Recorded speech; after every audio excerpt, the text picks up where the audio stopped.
Testing the audio. Testing the audio. Okay, it's working. Good.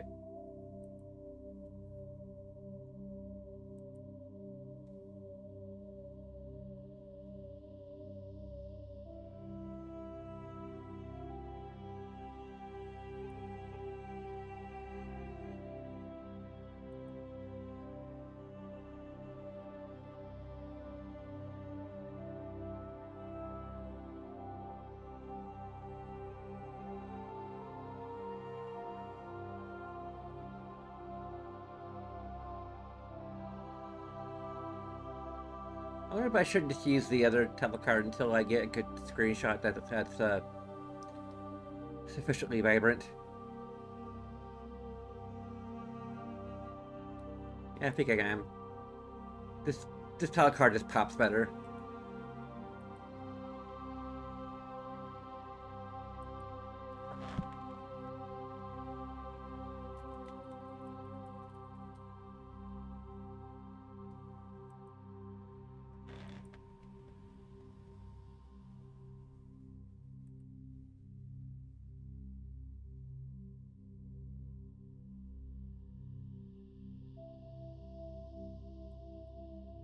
Okay.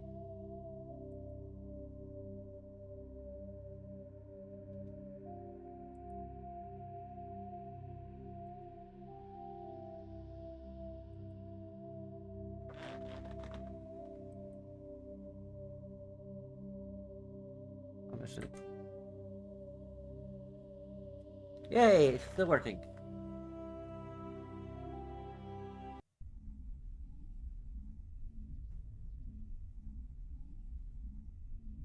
Okay, so use the save editor again. But let's just restart the entire game again.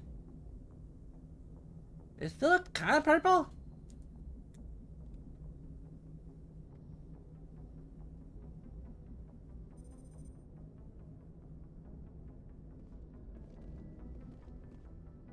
It's a little brighter now, maybe?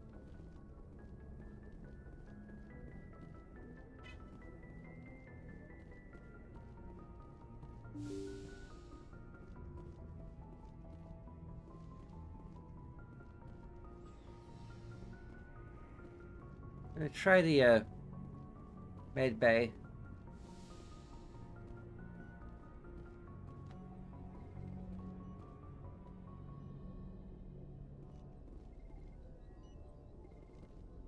The hair color hasn't changed.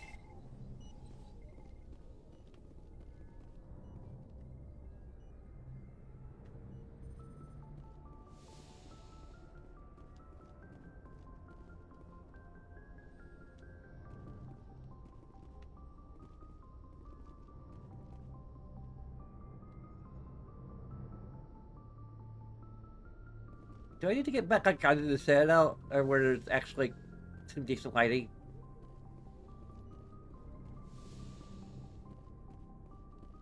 I mean, here, huh?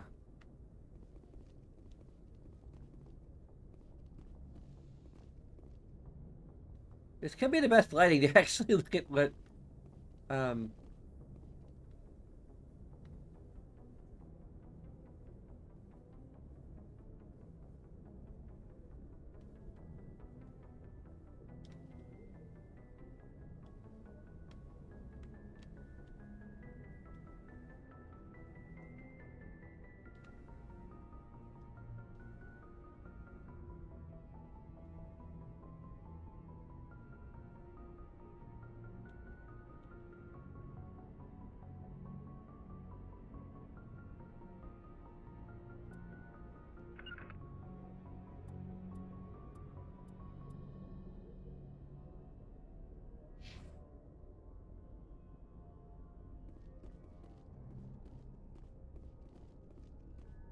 I think I made the hair just a little more pink.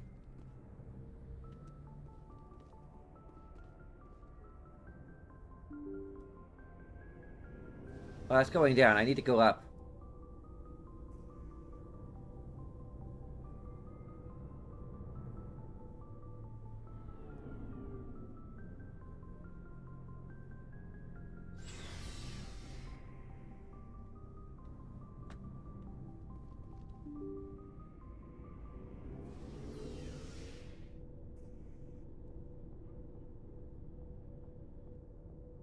Oh, my audio levels are a little low. There we go.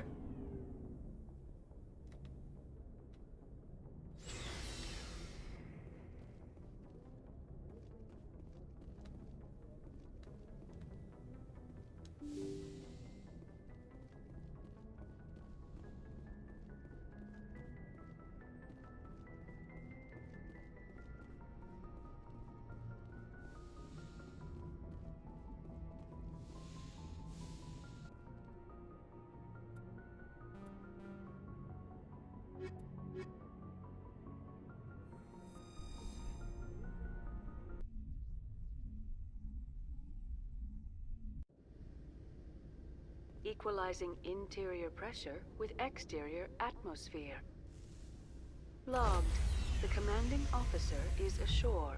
Exo Presley has the deck.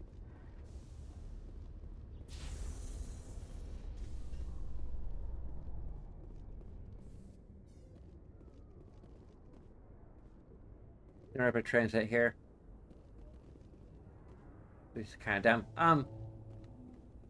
In other news, Exogeny Corp is still denying reports that one of their survey teams has gone missing in the Hades Gamma Cluster. When asked why communication with the survey team was suddenly cut off last week, company officials refused to comment.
Okay, let's...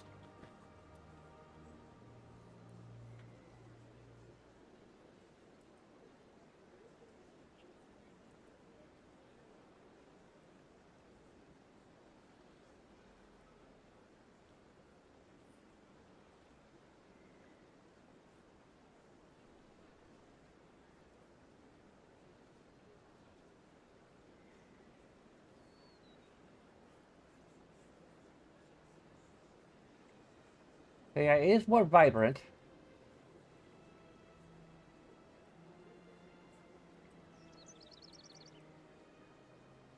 Actually, make it lighter.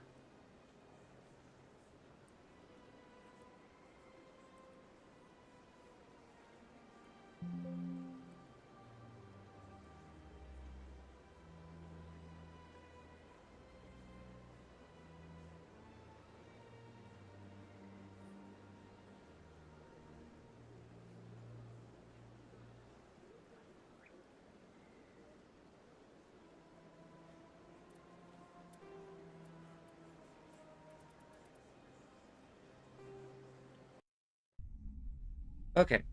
Using a save editor to put my hair color.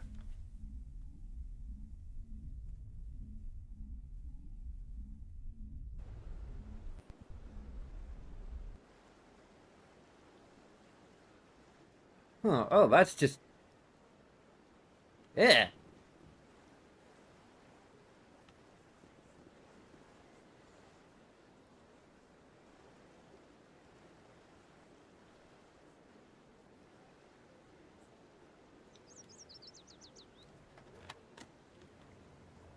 That looks just saturated more than, like, brighter.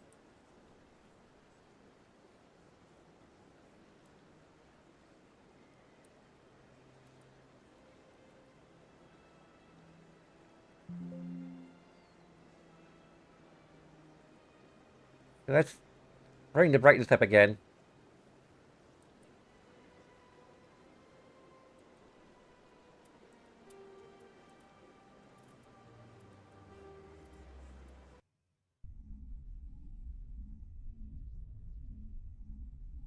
Where's that saturation? I don't know. I can't control the...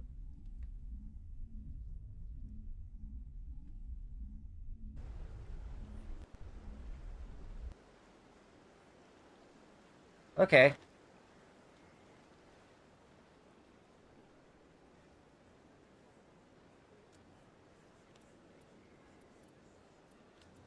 Put him on.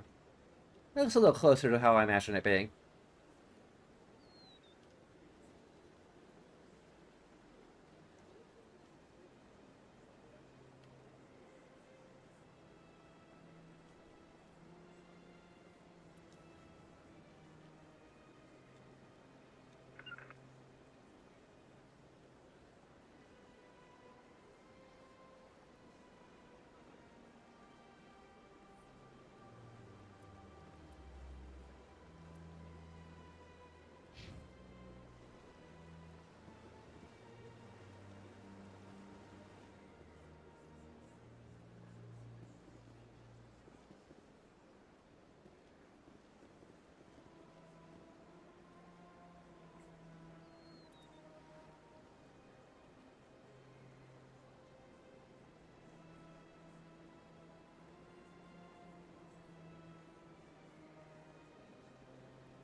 Why is it giving side-eye?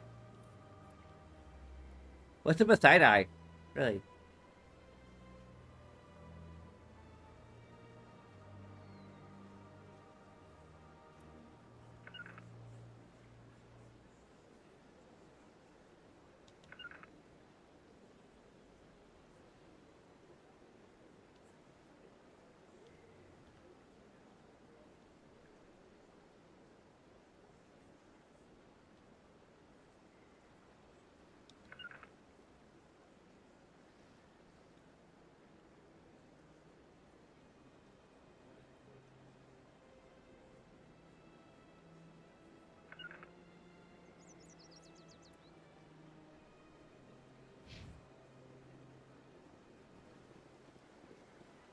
Other places here.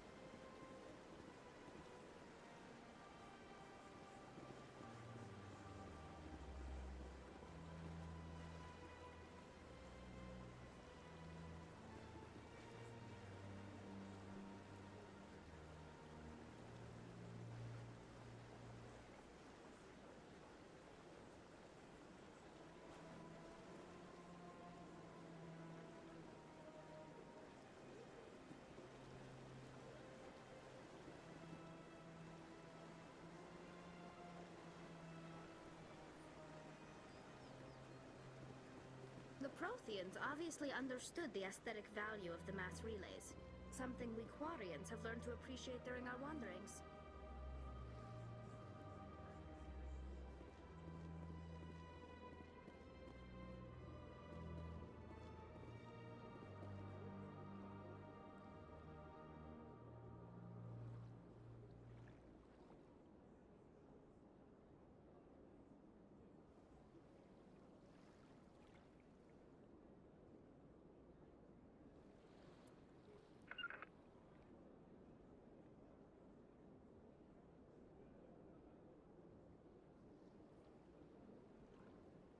That might work.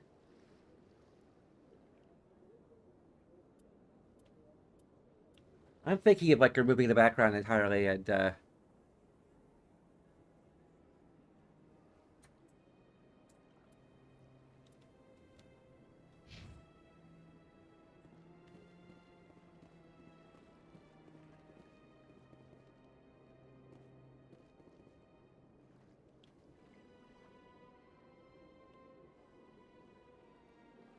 Oh, it's giving an entirely different side-eye direction.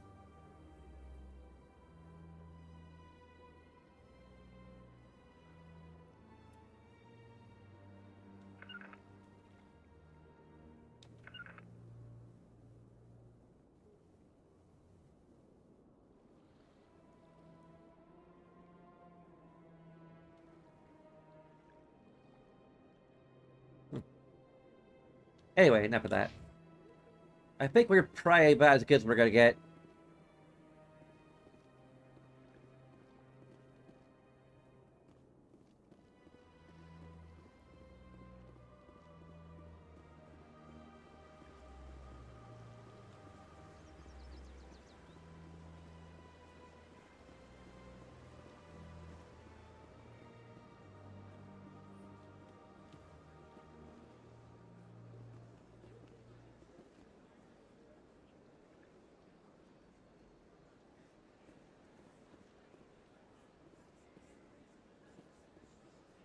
So much empty space.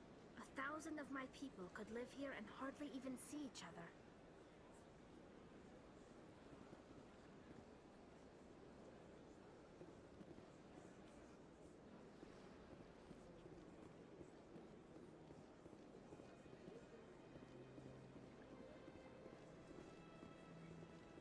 There you go. Normandy.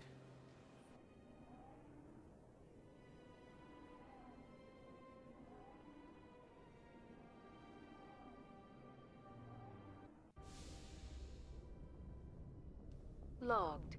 The commanding officer is aboard. XO Presley stands relieved.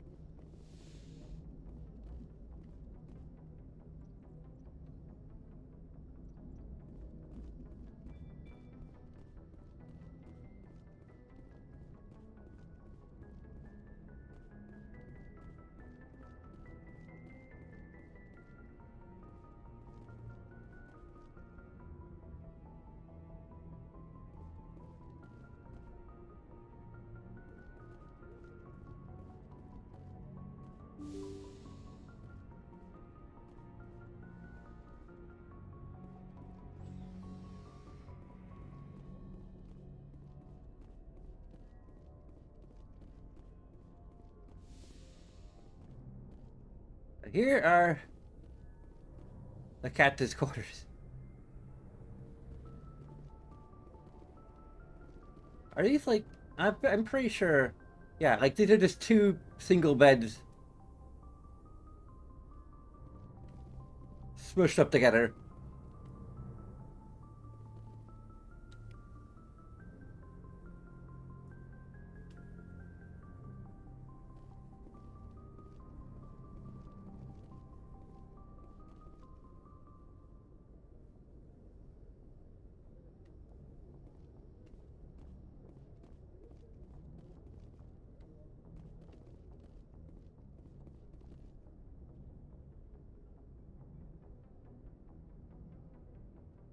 It's like under the dark lighting, it still looks very purple.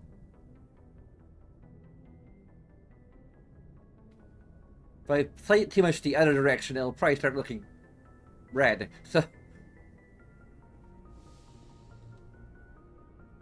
Mr. Shukata Anderson, this is a mod, obviously. I'm sure you are already finding your marks as the new commander of the Normandy. Take care of her for me, will you? I forgot to tell you that I had the private terminal of the Normandy reconfigured to respond to your credentials. Although, if you're reading this, I imagine you figured it out. Anyway, I just hope you won't receive too much bad news. Good luck out there.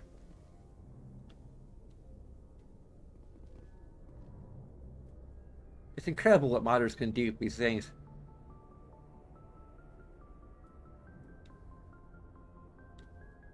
It still looks... It's just the lighting, really. Okay, there's a side eye.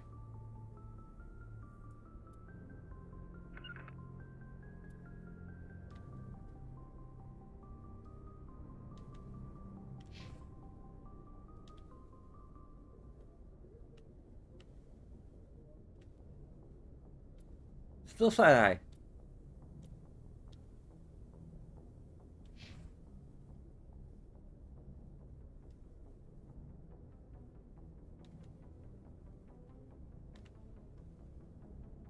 There you go. That's more neutral eye.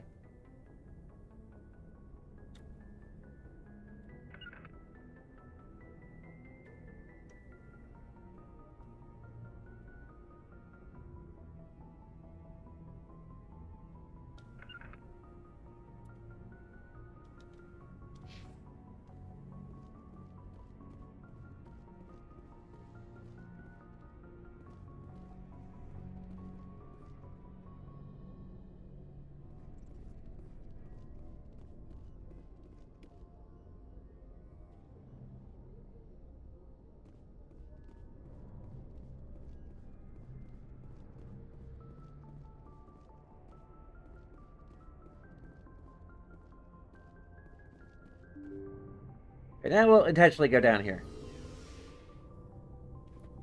I got a bunch of cool things while I was out of town.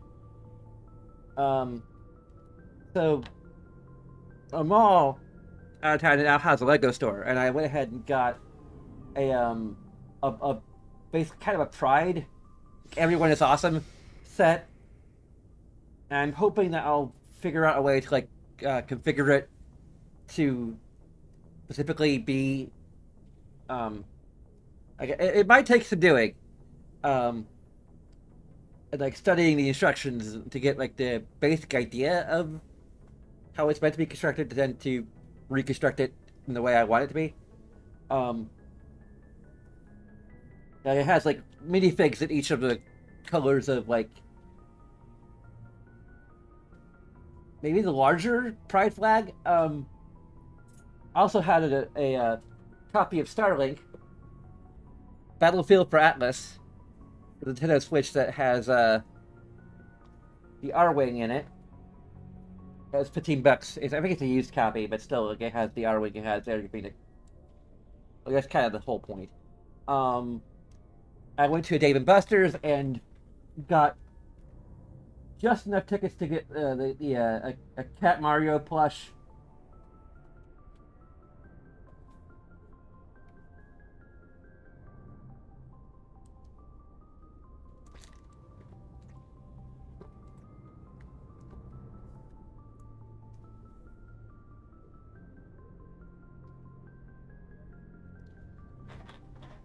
And a bunch of other things, so I won't go bother you with the whole list.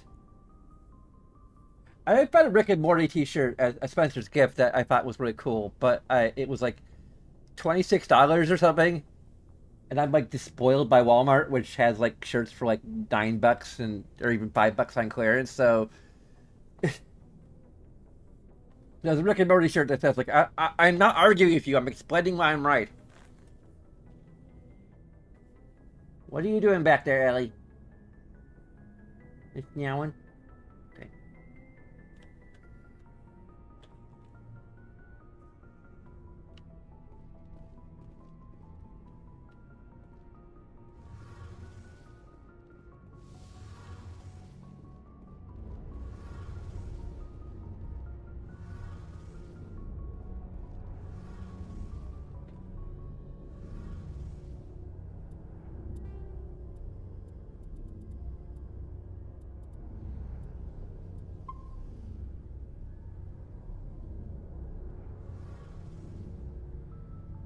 Your ship's amazing, Shepard.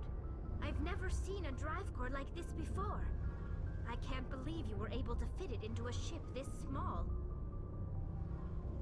I'm starting to understand why you humans have been so successful. I had no idea Alliance vessels were so advanced.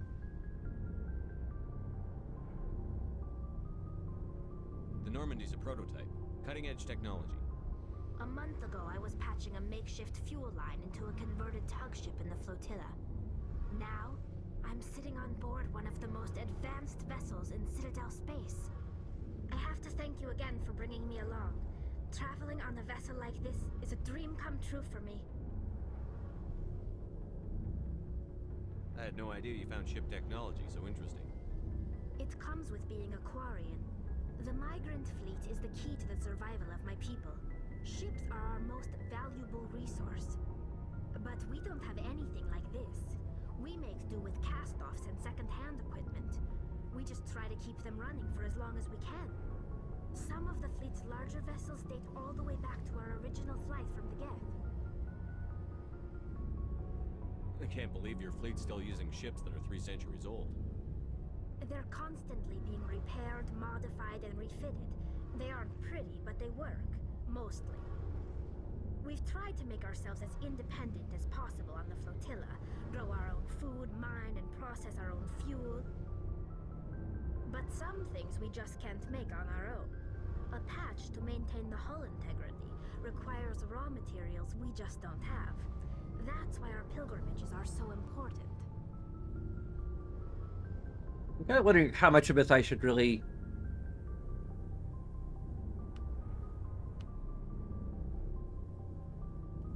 translate to the fanfic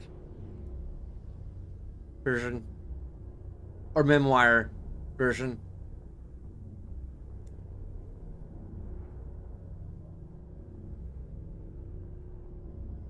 Tell me about your people. Our lives aren't easy. Resources are scarce, and we are constantly on the move. Everything we do must in some way contribute to the continuation of the migrant fleet. There are 17 million Quarians in the flotilla, and each of us relies on the others for survival. The bonds among my people are strong.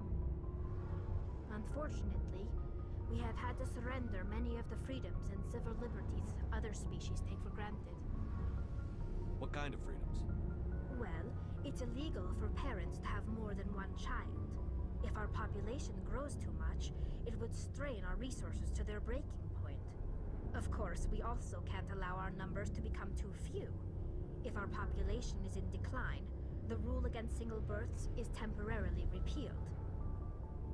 In extreme cases of population decline, incentives are even offered to encourage multiple births, though the Conclave hasn't had to take such measures in nearly a century. That's your government. The Conclave is our civilian branch of government. Each ship can elect a representative to serve on the Conclave and make decisions that affect the fleet as a whole. On matters that affect an individual ship, however, the captain has the final say. It's a tradition that dates back to the early days, when the fleet was governed by martial law. Fortunately, most captains nowadays are smart enough to have an elected council from their crew to give them advice and guidance. So the ultimate power rests with elected officials. In practice, the Conclave and the respective council for each ship tend to set the rules that govern our daily lives. But in theory, we are still under military jurisdiction. The 5 top-ranking military officials in the fleet serve on the Admiralty Board. These 5 have the power to overrule any decision by the Conclave in case of emergency. To do so requires unanimous agreement among the Admiralty, and they can only do this once. After that, the entire board must resign their posts. It's a safeguard that served us well. In nearly 3 centuries, the Admiralty Board has only overruled the Conclave 4 times. I want to know more about the Geth. I doubt I can tell you anything you don't already know. It's been almost 3 centuries since they drove my people into exile. All I know is the story of their origins. What they were when we created them, and how they turned on us. Interesting. The Geth were originally created to serve as an automated manual labor force. Initially, their intelligence was as limited as any VI. Over time, we made small modifications to their programming to allow them to perform more varied and complex tasks, bringing them closer and closer to true AI status. How come the council didn't step in and stop you? This wasn't true AI research. We may have been skirting the bounds of the law, but we never did anything that was actually illegal. The changes were so insignificant, so gradual, that we were able to control them. Or so we thought. But one thing we underestimated was the power of the neural network. 1 million Geth thinking simultaneously created an inherently unstable matrix. So, the Geth share brain power? Many of the Geth's logic systems were designed to work in concert with other nearby Geth. Basically, the more of them you have in a group, the smarter they are.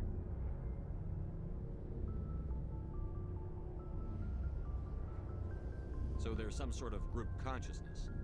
No, nothing like that. They cannot share sensory data or information. Their programming cannot handle that much simultaneous input. Each Geth maintains an individual awareness and identity. The neural network only operates on a process-based level. It's basically the synthetic equivalent of a subconscious.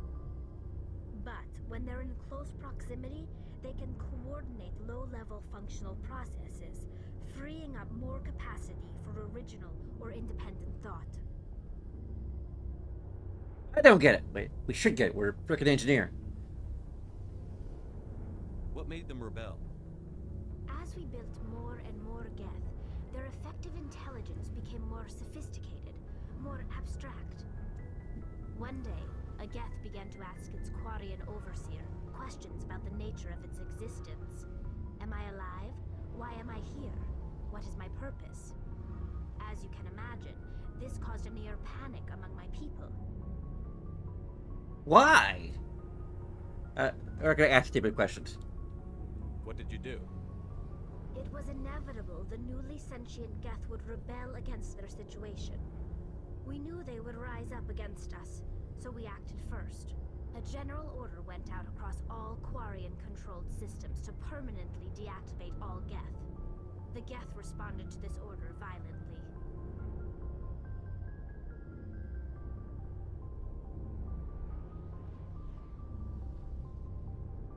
What did you expect? You didn't really think they'd just let you destroy them without a fight, did you? The hope was that most of the Geth would still be little more than machines, incapable of organized resistance. But they had progressed much further than anyone anticipated. The war was long and bloody. Millions upon millions of Quarians died at their hands. In the end, we were forced to flee our own homeworld. We feared the Geth would pursue us, but they never came beyond the veil. Now we drift through space, exiles searching for a way to reclaim what was once ours.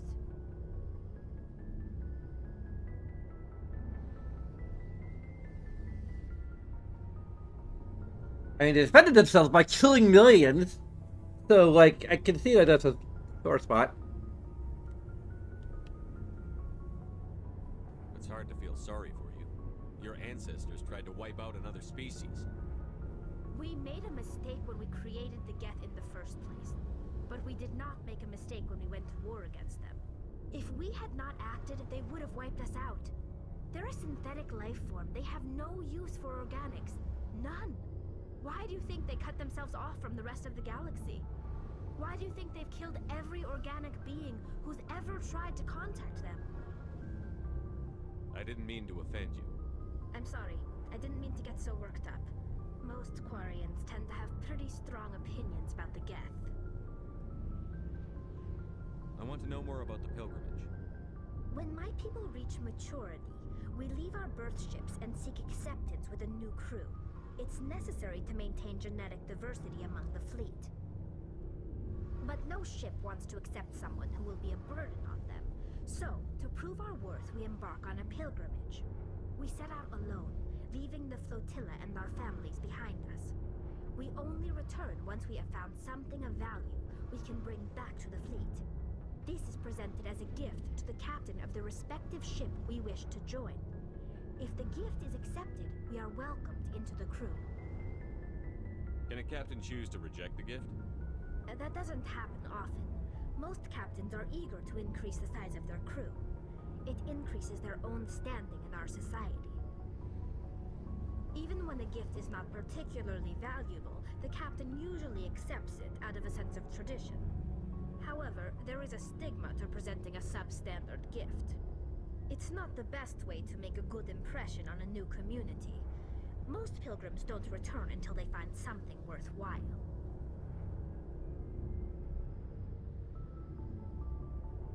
I can't believe they just send you off alone. It's not like they just cast us out.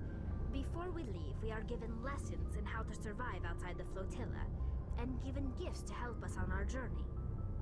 We also receive implants to fight off sickness and disease. Generations of living in an isolated and highly controlled environment have left our immune systems weaker than most. the time we leave the fleet, we are well equipped for the pilgrimage. This is a rite of passage for all Quarians. If it were dangerous, our numbers would suffer. Virtually every pilgrimage ends with a triumphant return and the ritual presentation of the gift to one of the fleet's captains. I want to talk about something else. Like what? Oh, I should go. I should go. See you later. Hey, Commander, you know that Quarian, Tally? She's been spending all her time down here asking me about our engines. I'll tell her to leave you alone. What? No, she's amazing. I wish my guys were half as smart as she is. Give her a month on board and she'll know more about our engines than I do. She's got a real knack for technology, that one. I can see why you wanted her to come along. I figured she'd be a real asset to the team. A real Not an asset. Ivory, Commander, but I'm guessing that's not why you came down here. I came here down here to admire Tally's assets. I mean,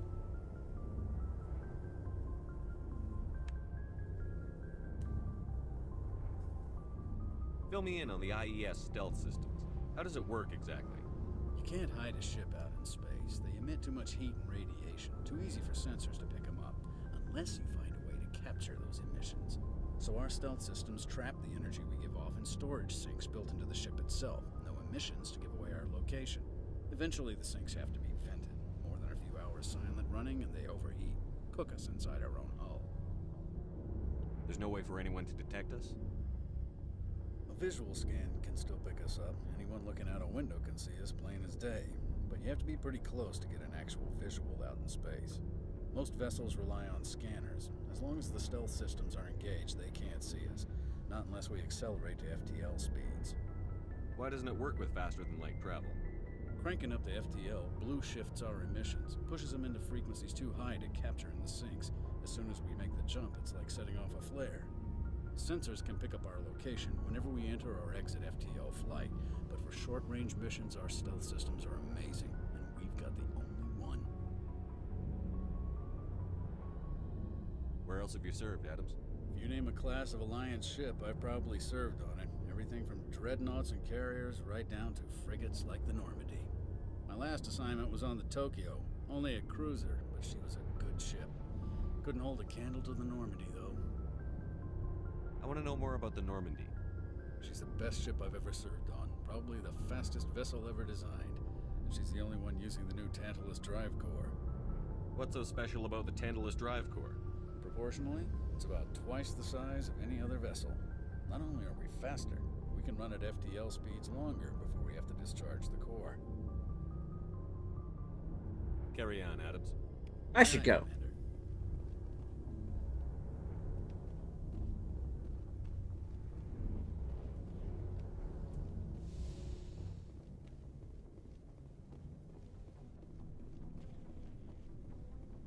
And one thing I maybe want to ask, and I'm not sure how many people are actually going to respond to this question, but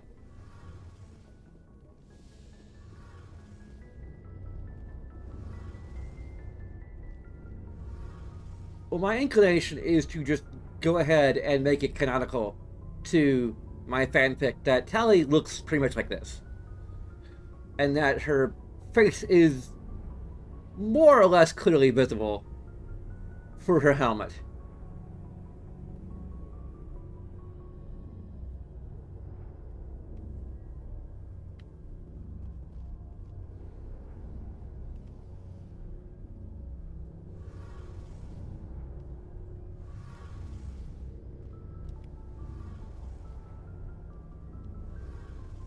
There's a few reasons for that. One is to just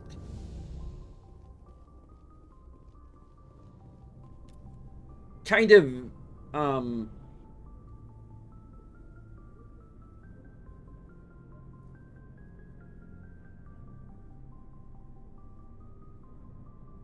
like there's a lot of things, I guess. You know, I think Tally has enough like issues with her confidence without having to worry about whether or not Shepard will find her face attractive.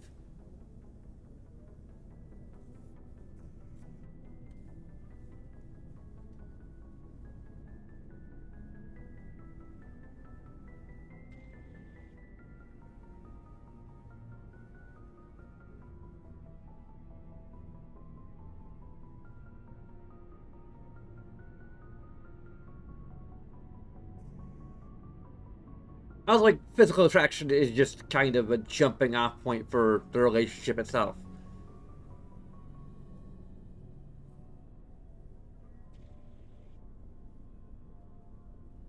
I don't know. Like, I'm still, like, debating it, but... Like, I think, well, her face is technically probably going to look a little bit more like it does with some of the Korean mod in Mass Effect 2, which feels a little more in between. I imagine that's not really as possible, just given the state of the engine and the way it renders things.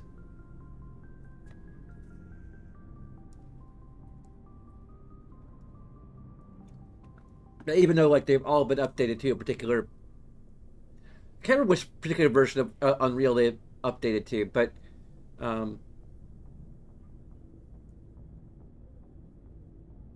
but they're all running on the same version of Unreal. I'm pretty sure of that, but I think, like, the particular way that... I don't know, like, I'm not a game designer. I mean, I or at least not to the extent that I would know how these things work. It just seems that, like, the fact that even with a mod designed by the same author across 3 games, Tali's look still changes, seems to imply that there's something regarding how the games are set up that doesn't allow the Tali's look to be entirely consistent across all 3 games.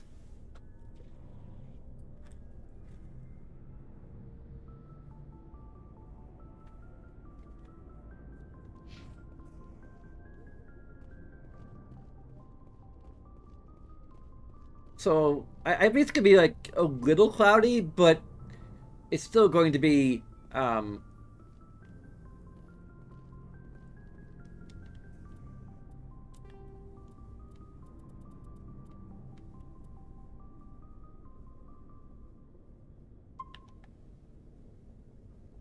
visible enough, I guess.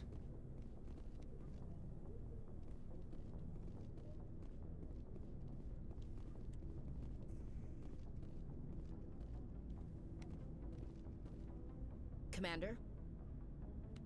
What's your opinion on the last mission? Kinda wish you'd got there sooner, Commander. No offense, I appreciate the rescue. I just wish... You wish we'd been able to save the rest of your unit? Yes, sir. If I had been more alert, we wouldn't have been cut down by an ambush. The Geth are perfect ambushers. They don't move, they don't make noise, they don't even breathe.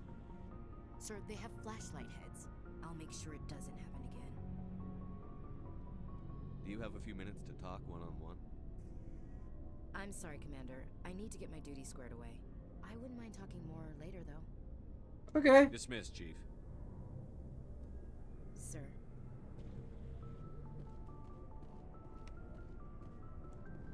Nice ship you've got, Shepard. What can I do for you? What's your story, Rex? There's no story. Go ask the Quarian if you want stories. I already did. I want to hear more.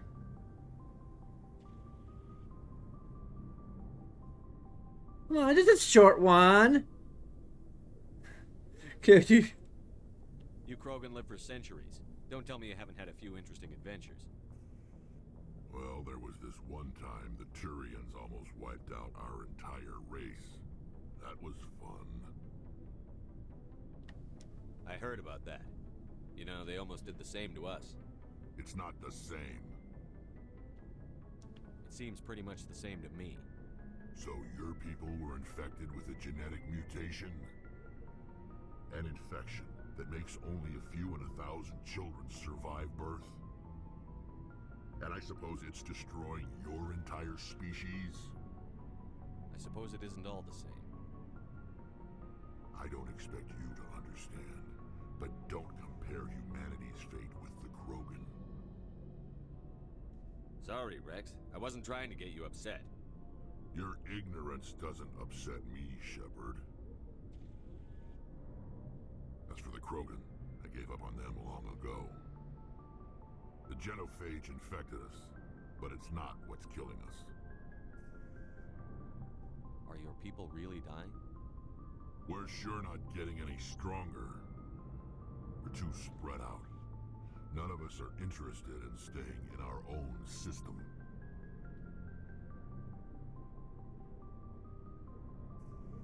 So long, Rex. Oh, Shepard. Rex.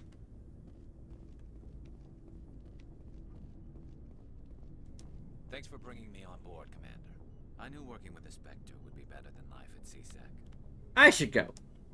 Have you worked with a Spectre before? Well, no, but I know what they're like. Spectres make their own rules. You're free to handle things your way. At CSEC, you're buried by rules. The damn bureaucrats are always on your back. For the most part, the rules are there for a reason. Maybe. But sometimes it feels like the rules are only there to stop me from doing my work. If I'm trying to take down a suspect, it shouldn't matter how I do it, as long as I do it. But CSEC wants it done their way. Protocol and procedure come first. That's why I left. So you just quit because you didn't like the way they do things? There's more to it than that. It didn't start out bad, but as I rose in ranks, I got saddled with more and more red tape. CSEC's handling of Saren was typical. I just couldn't take it anymore. I hate leaving.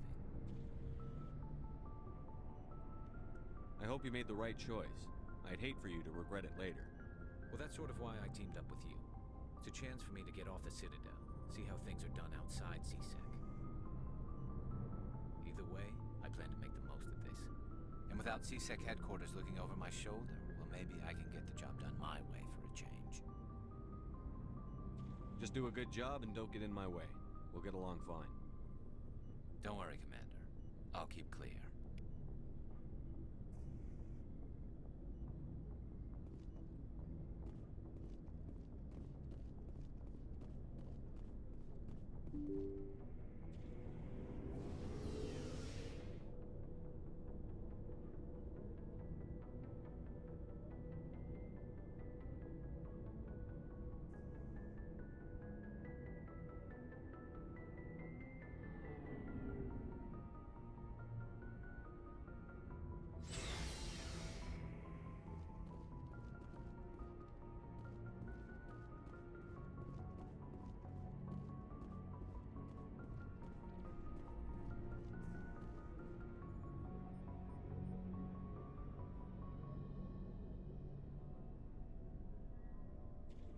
Anything you need, Commander?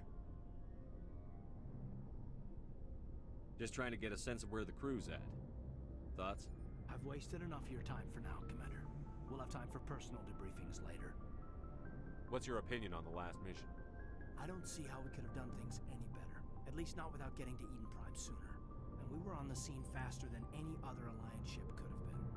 Oh, good. Caden and Ashley are really, Commander? really, yeah. The crew's lives are in your hands, Shepard. Try to take good care of them. How did you end up serving on an Alliance ship? I enlisted right out of med school. Earth always seemed boring to me. Too safe, too secure. I figured the colonies were teeming with exotic adventure. I wanted to travel the stars, tending the wounds of tough soldiers with piercing eyes and sensitive souls. Turns out military life isn't quite as romantic as I'd imagined. But humanity needs the Alliance if we want to keep expanding through the Traverse, and the Alliance always needs good doctors. So I stayed on to do my part. Ever think you made the wrong choice? Sometimes I think about opening a private practice back on Earth. Or maybe taking a position at one of the new med centers out in the colonies. But there's something special about working on soldiers. If I left the Alliance now, I'd feel like I was abandoning them. How well do you know the Lieutenant? I'd never worked with him before this mission. But he has an impressive service record. Over a dozen special commendations. Tends to keep to himself, though. Maybe because of the headaches. It's not easy being an L2. What does that have to do with it? Well, most biotics now use the L3 implants. Lieutenant Alenko was wired with the old L2 configuration. Sometimes there are complications. What kind of complications? Severe mental disabilities, insanity, crippling physical pain. Dr. Patient confidentiality. Horrific side effects. Caden's lucky. He just gets migraines. I should go. Goodbye, I should Commander. That should be the title of the memoir. I'm trying to think of what I would title the fanfic memoir that I'm brainstorming right now. Oh, wrong. We need to go take the stairs up.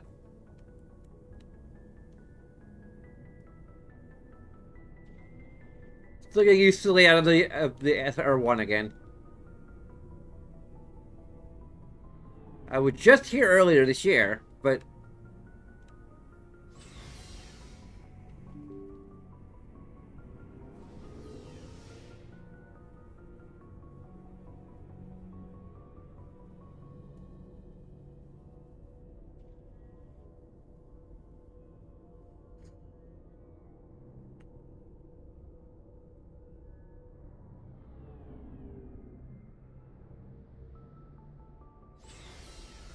okay. Stairs.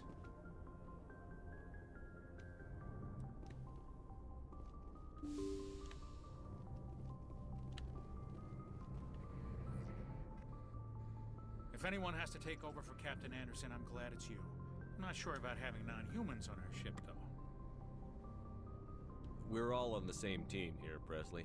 With all due respect, sir, that's what they said about Nihilus. Look how that turned out. I'm in charge here, Presley. I decide if we have non-humans on this vessel. Yes, sir. Understood, sir. How did you end up assigned to the Normandy? I signed up with the Alliance as a navigator right out of school, following in my grandfather's footsteps, I guess. My first posting was on the Agincourt. We were at Elysium during the Skillian Blitz. A massive fleet of alien raiders hit the colony, trying to wipe it out. They had the numbers, but their ships were no match for an Alliance frigate. It was a slaughter. We couldn't even keep track of how many ships they lost. How'd you end up on the Normandy? I got my officer's commission after Elysium. Must have made an impression on the right people. Captain asked for me when he was picking his crew. Carry on, Presley. Yes, sir. Paragon and Renegade? Okay.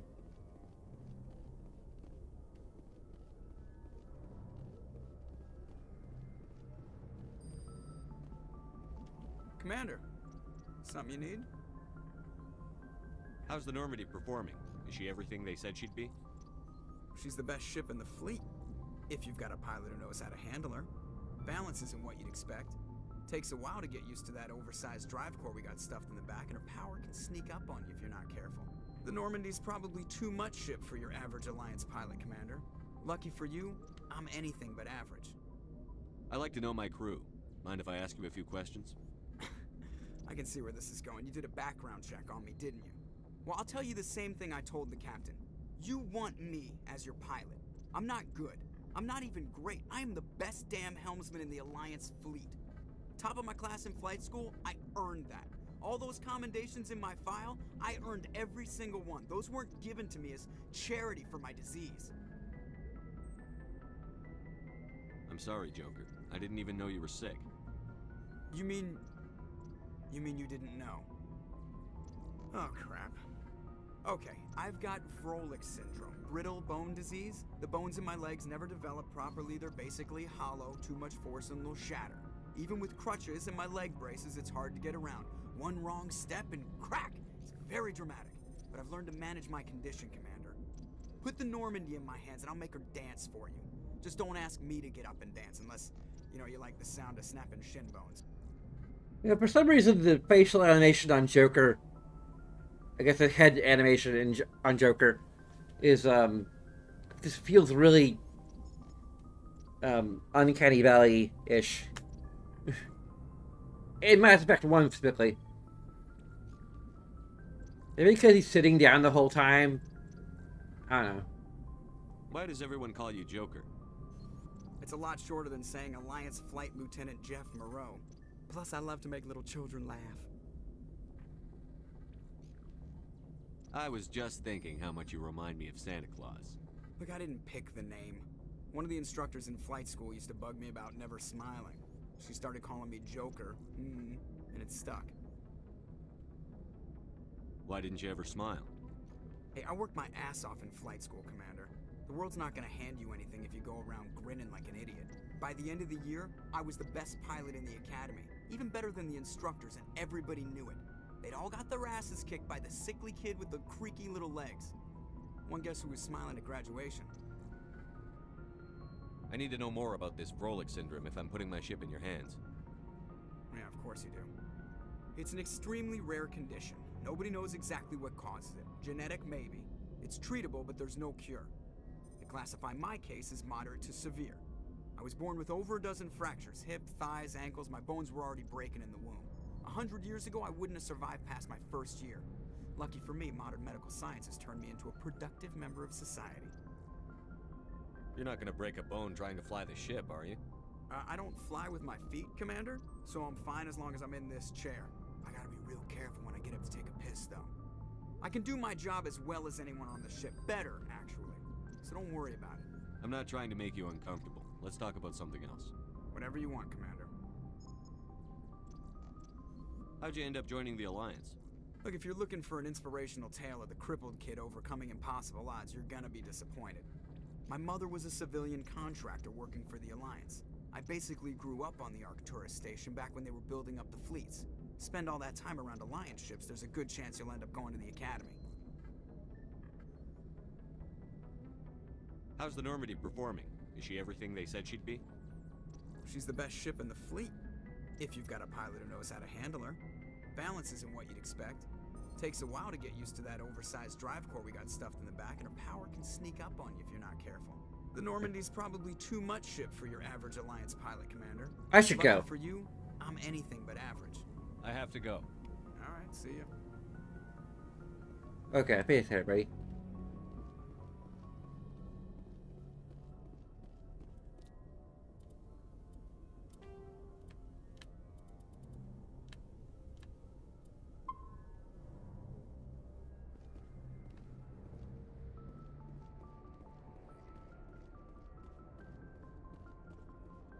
As funny as it would be to believe we are, is this another private terminal?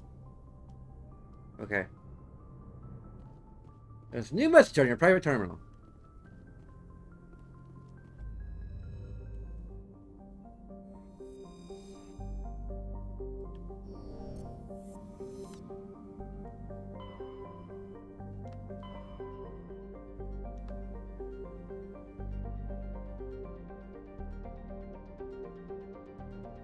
We've got a mod that restores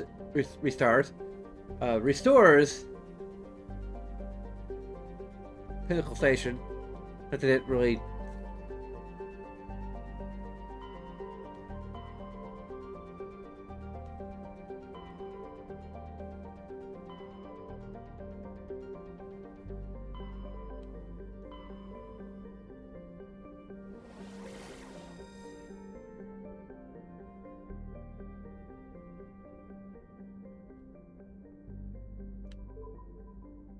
It's in Athens, isn't it?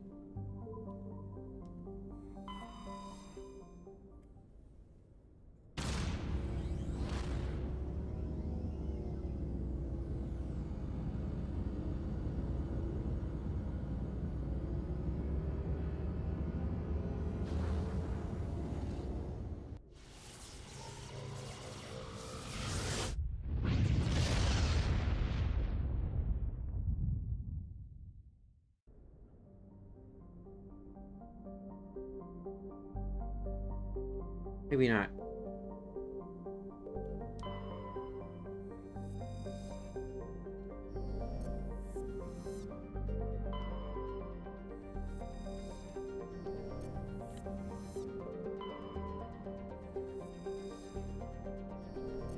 Hey, Nausicaa, the Ballet of the Wind.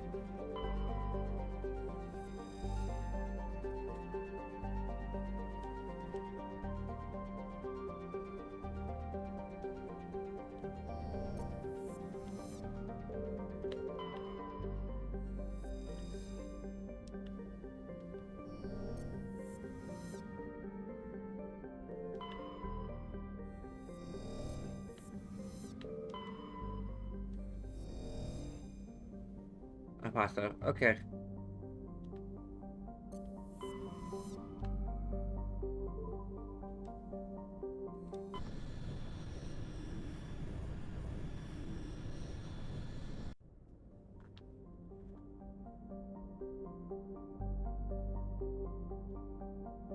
Dude, the last place I checked.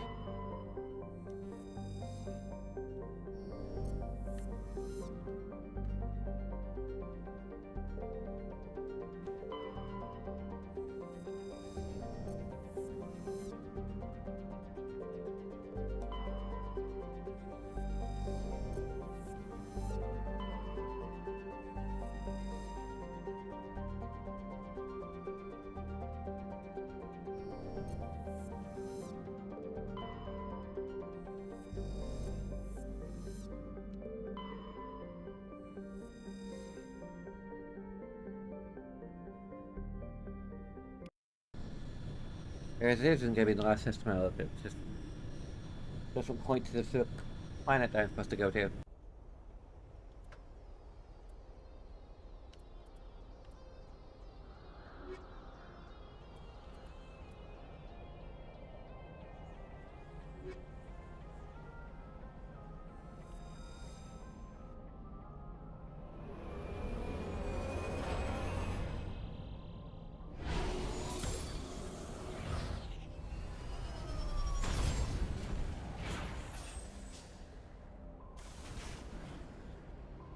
Commander, I'm picking up some strange readings.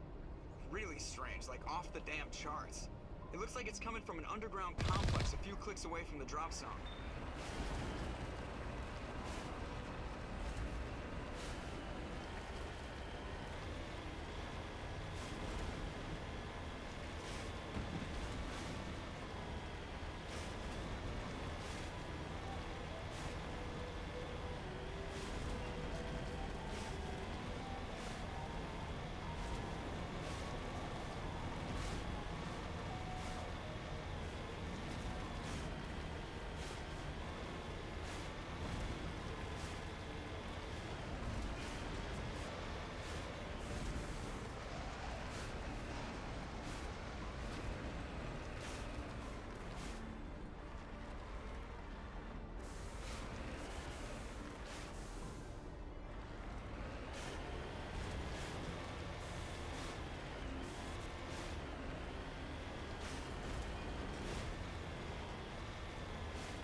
Whoa!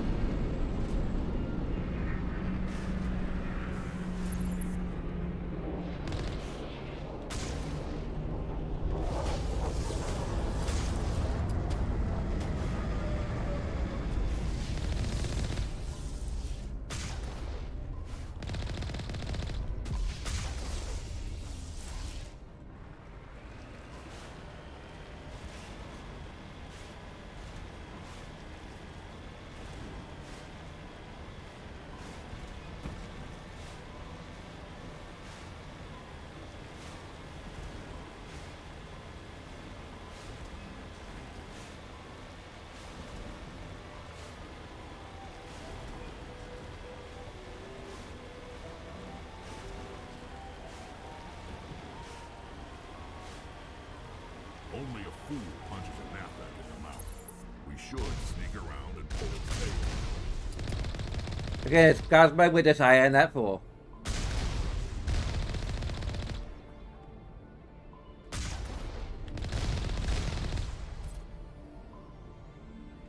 Although I think we're still required to go around. Technically.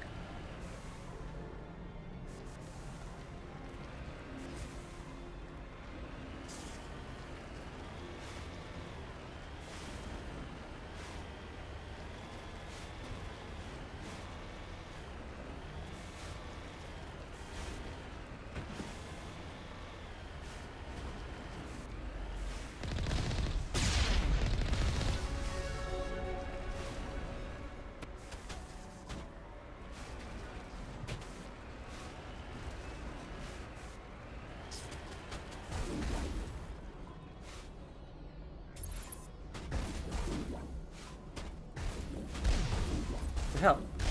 Hey!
No, we weren't wearing helmets out here. It's like there's very likely to be a lot of fumes.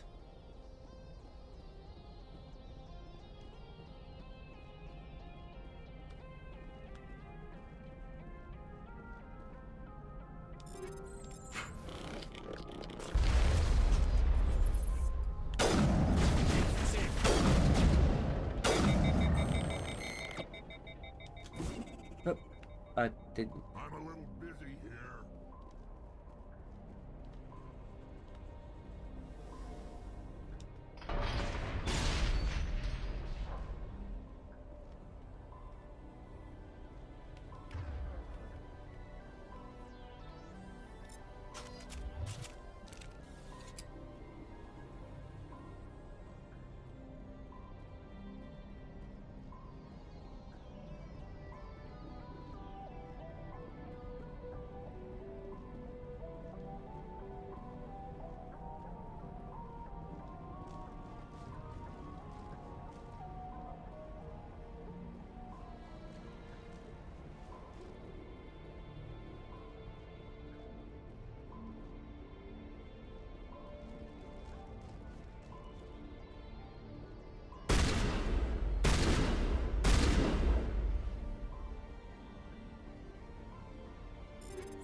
Think we're good, Commander?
That thing is able to hit us from that distance. Why can't we hit it from that distance?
Think there's anything here?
Ah, they gave us a raspberry again.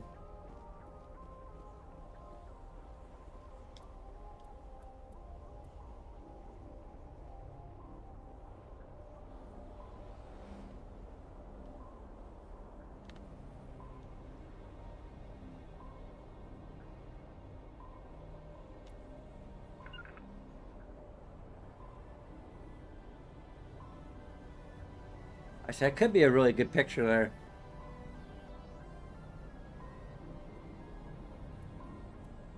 Like about having to even remove the background. I mean, the side eye is a little weird, but whatever. It happens.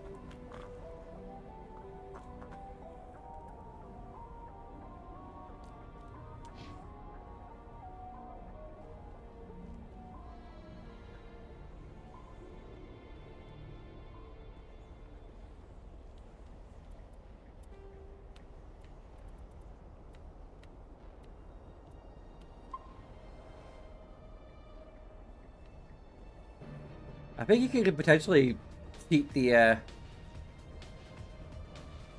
Mako over this.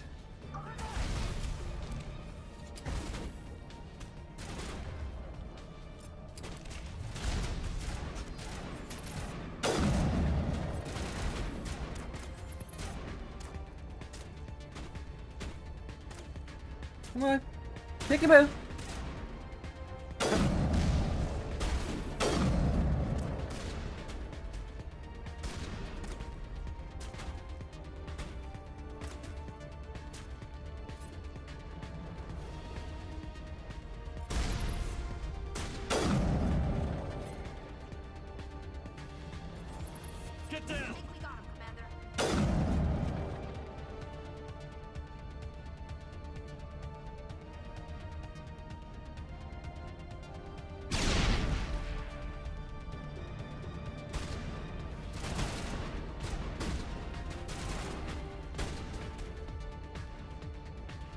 It's a roundabout code.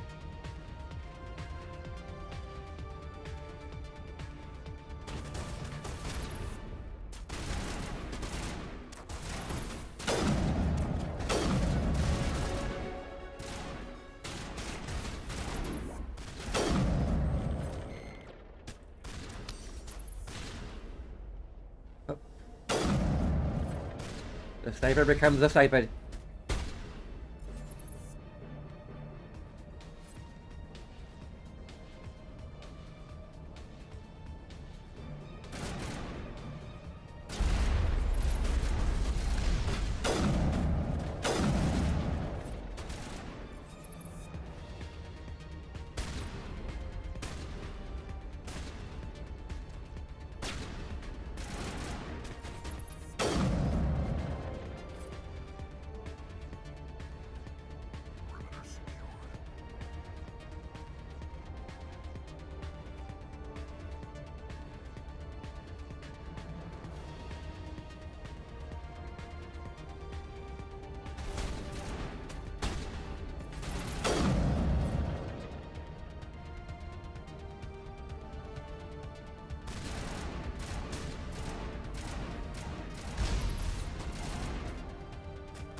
Yeah, sniper rifles are a little OP.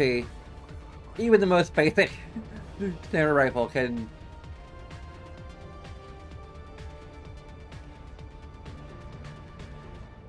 take an enemy down in 2 shots.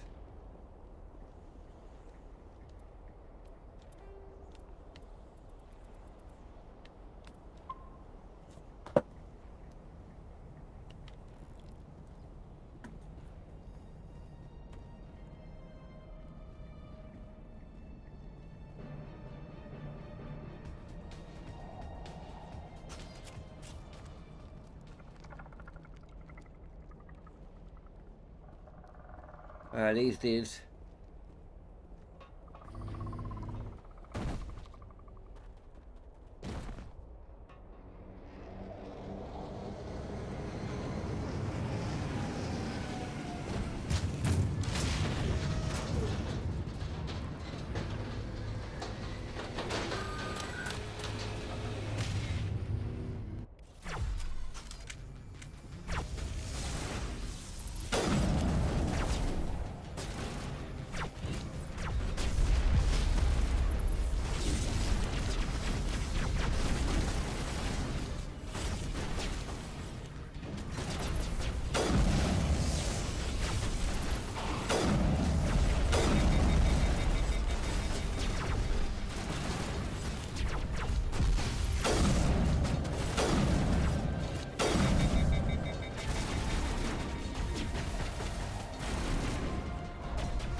There.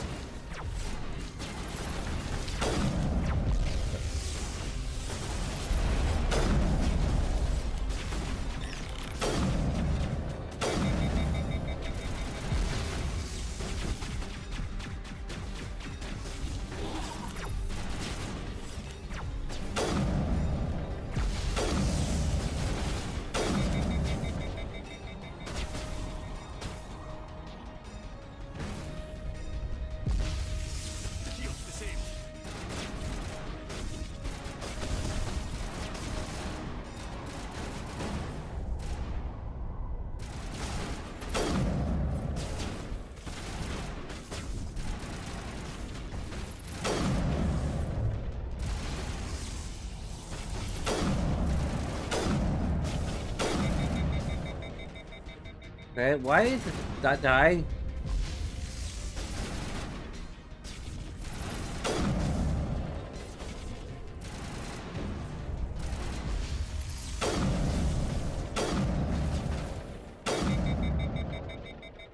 Finally.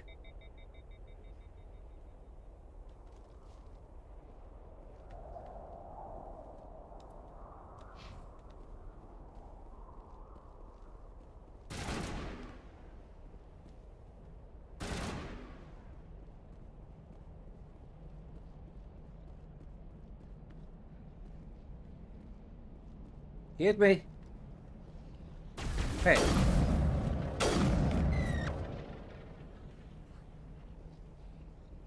Perimeter clear. About dang time.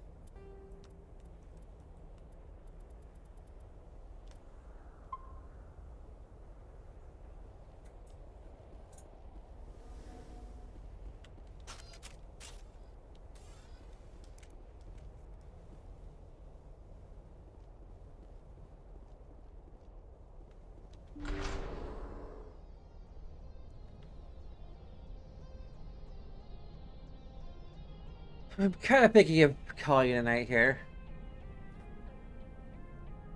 Because I have to work tomorrow.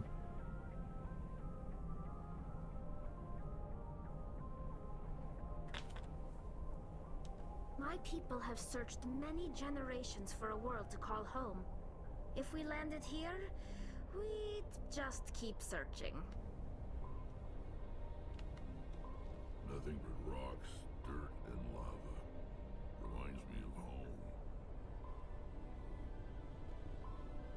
I mean, there's a lot of lava on Tachanka, but it hasn't really been established yet.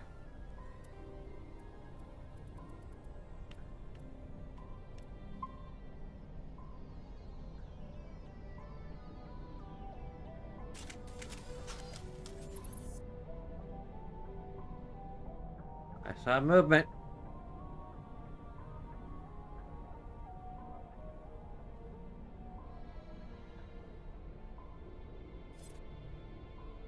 I saw movement. Maybe I was hallucinating. Hey.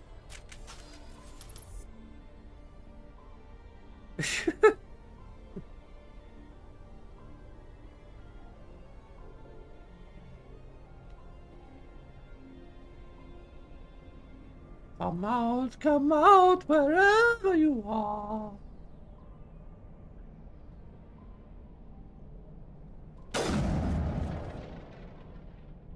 Bam. Perimeter secured. Damn right it is.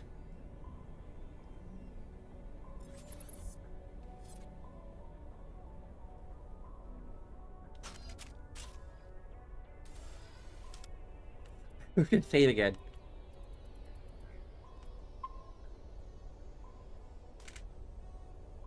Be able to make a lot more progress today, and probably, well, almost certainly on birthday too. Like, this is a game I definitely, like, fully invested into playing, or replaying. Even though, like, I already played it earlier this year. There's a few things. Like, one, I didn't have the idea of adapting it into a fan fiction at that point, and for another thing,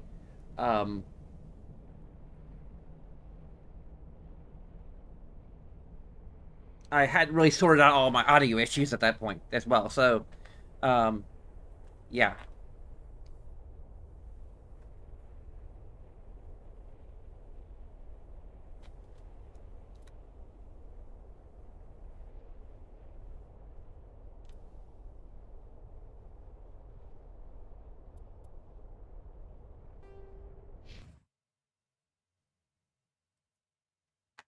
I'm not sure if I've really fully explained, I'm not sure how much there is to explain. Like, basically, Mel is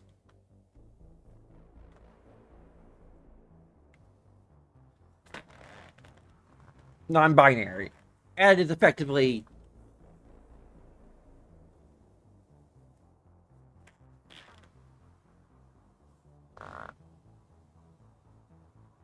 kind of me in real life a little bit.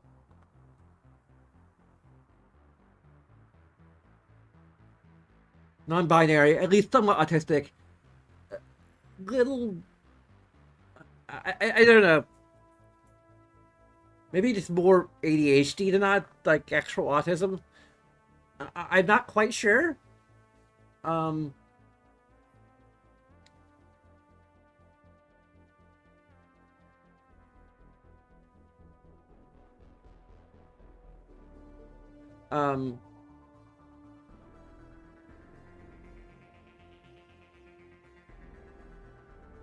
Like, they definitely have learned to be a little more sociable and diplomatic.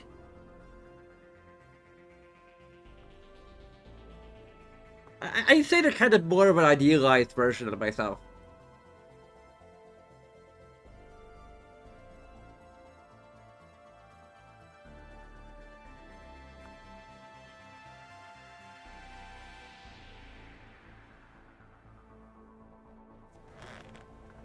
I'm gonna...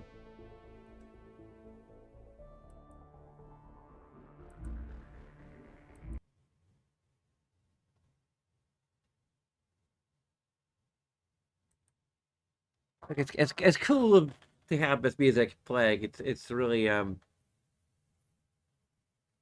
distracting. Uh,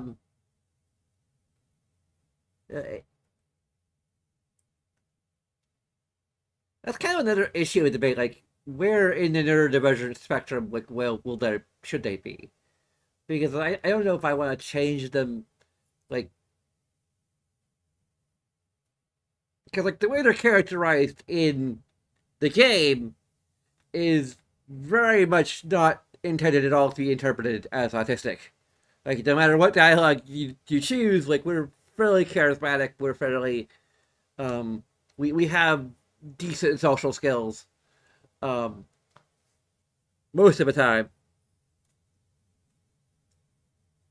The only way we kind of maybe lack social skills is if we're playing Renegade.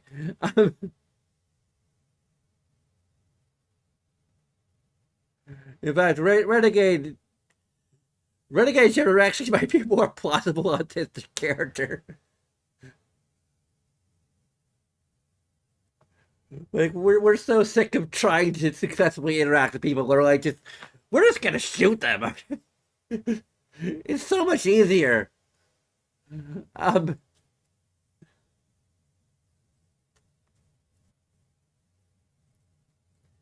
I don't know.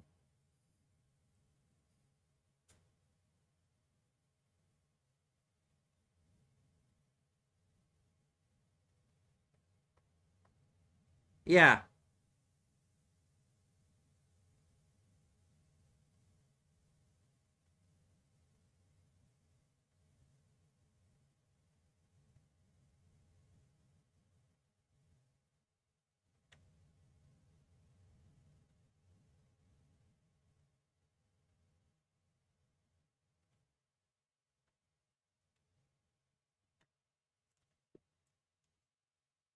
Like, I will say this: our character is very much into engineering and techie stuff.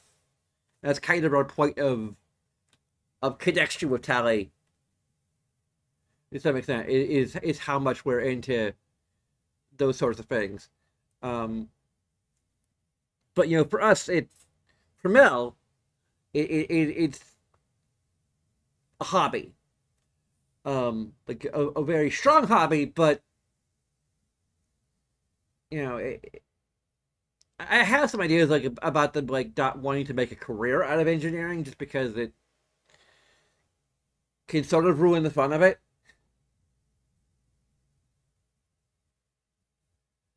I think it actually makes sense for something like engineering because like when you're engineering on a ship, you have to constantly, you can't just tinker. You can't just try to create things and to design things. Like that's where they're kind of.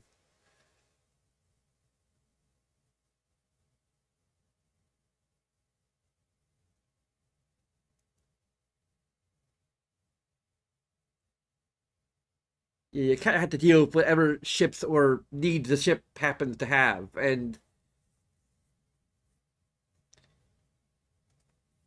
Mel is more into the creative aspects of engineering than um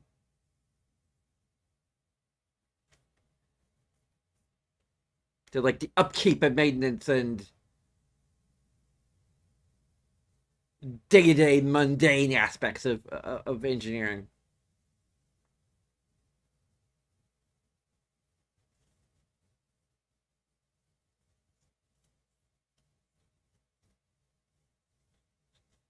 I mean, that also would be true of like them as an autistic character, that they would be like more.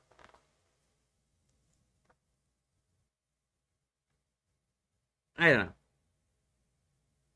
know. I guess the routine aspect of it would be appealing, but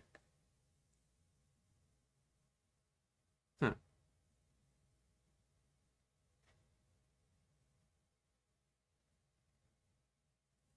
Yeah, I have a lot of like questions for myself in regards of whether or not I could role play Shepard is autistic, even revising um the script as it were. Having the freedom of a fanfic versus working strictly within the game itself. Um, but I could kind of look to Star Trek Discovery a little bit. Like I think I'm early into season 4 right now, but like I forget her name. But like, there is a character who is very much kind of neurodivergent at the very least coded, and she is very much into the idea of pursuing the command track, and even yeah, I'm not gonna spoil too much, but there's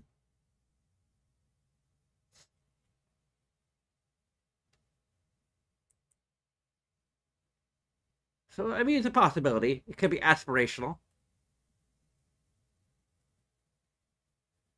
but it's still kind of working within the bounds of the story, and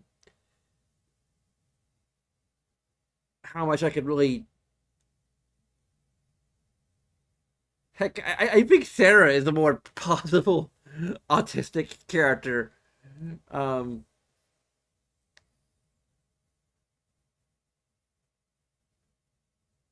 Or writer rather, is a more plausible autistic character. If for any reason they have that one little cringe moment where they're trying to flirt with Sui,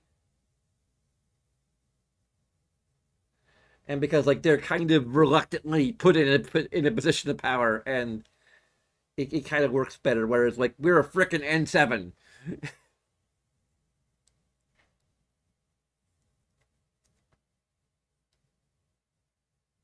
Anyway, there's a bunch of things you can do, many of which will take a few seconds of your time. You can like, you can comment, you can subscribe, you can follow on Twitch. There's a Patreon. And of course, the hand is further away from. But anyway, that's all entirely up to you. And as always, I thank you very much for watching.